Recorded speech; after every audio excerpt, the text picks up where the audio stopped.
ہم میں سے اکثر لوگ یہ سمجھتے ہیں کہ صرف عبادات ہمیں نجات دلانے کے لیے کافی ہیں۔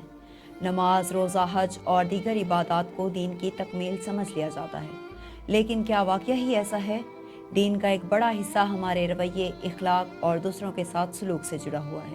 اگر ہمارا لہجہ، ہمارے الفاظ یا ہمارا رویہ کسی کے دل کو دکھ دے رہا ہے، کسی کی خود اعتمادی کو مجروح کر رہا ہے، تو یہ عمل ہماری تمام عبادات پر سوالیہ نشان چھوڑ دیتا ہے۔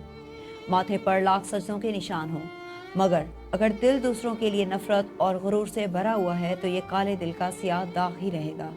اللہ تعالیٰ عبادات کے ساتھ ساتھ ہماری اخلاق، محبت اور دوسروں کے لیے احساس کو بھی دیکھتا ہے۔ اپنے ضمیر کو جھنجھوڑیں، سوچیں کہ آپ کے الفاظ اور عمل کسی کے دل کو ٹھیس تو نہیں پہنچا رہے۔ عبادات ضرور کریں، لیکن ساتھ میں اپنے اخلاق اور رویے کو بھی بہتر بنائیں۔ یاد رکھیں، اللہ کے نزدیک وہ دل زیادہ عزیز ہے جو دوسروں کے لیے سکون اور محبت کا ذریعہ بنے۔ ضمیر کی آواز سنیں، دل کے کالے داغ دھو ڈالیں۔